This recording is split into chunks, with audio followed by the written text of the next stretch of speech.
Now, Alex Kingston has been Moll Flanders, Boudica, and the forceful surgeon Dr. Elizabeth Corday in ER, and her first role on TV was as the school bully in Grange Hill, a history then of pretty tough females.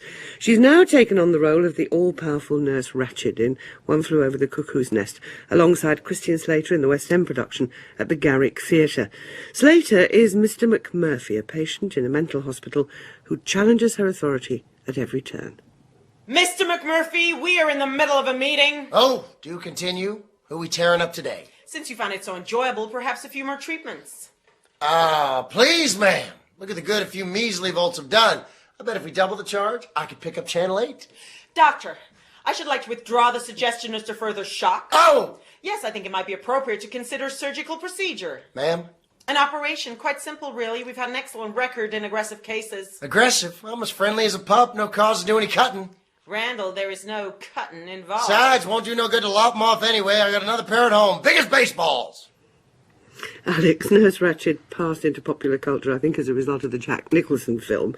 How much do you feel the weight of Louise Fletcher's film performance and Frances Barber's revival of it in the theatre? I have to say I never felt pressurised to try and create the roles that they or the performances that they had created.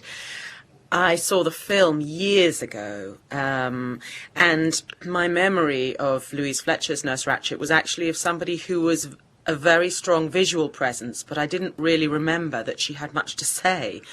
And I had never seen Frances Barber's performance, so I had no idea what she did. And you have an awful lot to say. Yes. Right throughout the play. Yeah. I have to say, the depiction of the women in the play, which struck me much more strongly now than it would have done, say, 20 years ago when the film was around, there are light references to rape and then her controlling character.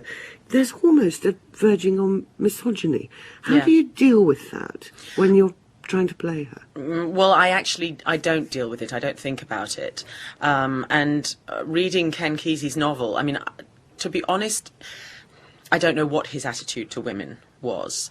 And I just had to think of the piece as it's just unfortunate that within this environment, the women are not particularly pleasant.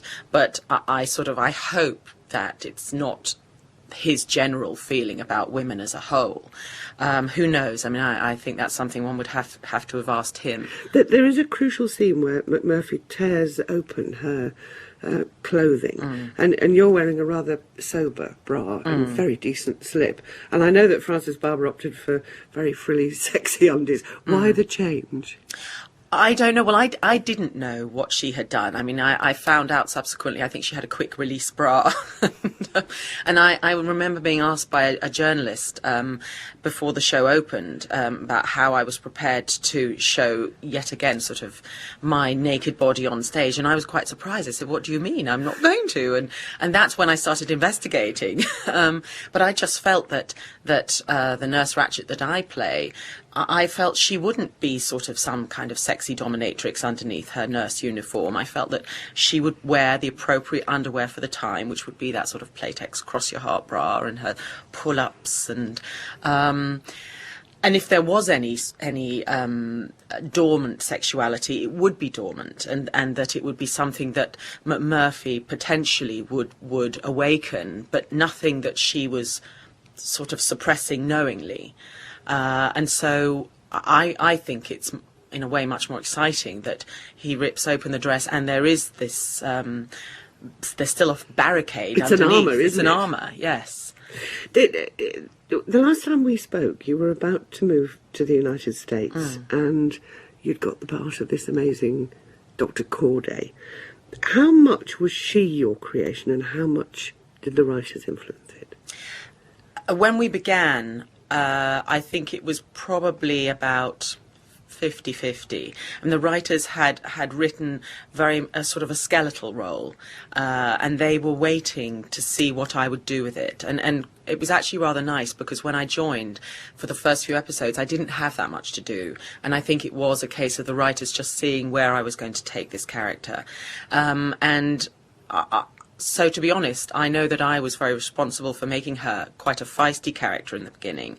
And certainly when she then started to have a love interest with Dr. Benton, that was, again, a rather unusual relationship for American television. Because he was black and you were white. Yes, absolutely. Things changed once the relationship with Benton finished, and the writers wanted my character to very quickly be seen to be in another relationship. She was with Mark Green and we all watched his tragic demise. Know, yes. How much did you like her as she softened? Well, I just had to get on with it. It wasn't something that I necessarily was all that happy with, because when they told me that they were planning to have Elizabeth Corday in a relationship with Mark Green, I just thought, gosh, she's going to eat him for breakfast. How can such a strong female character, why would she even be attracted to somebody who's so gentle, calm, in a sense boring compared to Benton? But there was nothing I could do about it. I knew that's what the plan was, that was set, and so I sort of had to slightly, I feel, I had to dull her down. And it was a shame. I mean, the good thing is that they then brought in the character of Rocket Romano, and so that the feistiness remained in the relationship with her and him. But in a sense, I think I didn't ever really feel that it was completely real or true that she went with Mark Green. But when you left, you said in an interview it was because you were regarded as too old and too expensive. What did you really say? Why did you leave? No, it wasn't because when I made the comment about being too old, it was actually, I was being ironic. It was humorous. But of course in print, they never really write what the person is feeling as they're quoting something. I certainly wasn't too expensive, not compared to what the other actors were earning. But perhaps 2.3 million?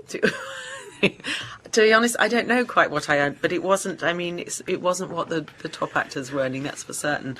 I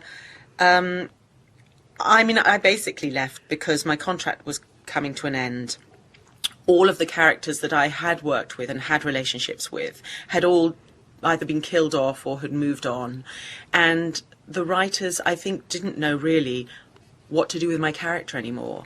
And certainly once Tony Edwards left, I was very aware that the storylines weren't so interesting for me anymore. And then when Paul McCrane, who played Rocket Romano, when he was killed off, I knew that my time had come.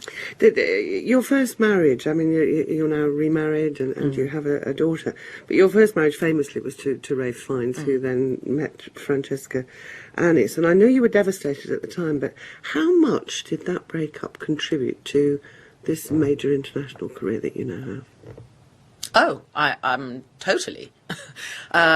Because, I think playing Moll Flanders helped me get over the pain that I had been going through, because I suddenly was having to play a very strong woman who was independent and who literally had to just get up off the floor many times and start again. And so that sort of gave me a strength in a way, that character. And then being given the opportunity to move far away and in a sense start a new life, it was an opportunity that I just thought, I'm going to take that risk. Whether it works or not, it doesn't matter. It will help me, and it certainly did. And your husband and daughter are coming for Easter? Yes, they are, yes. Because they're in America. Yeah, I'm very excited that they're coming over. Alex Kingston, thank you very much indeed for being with us. Thank you.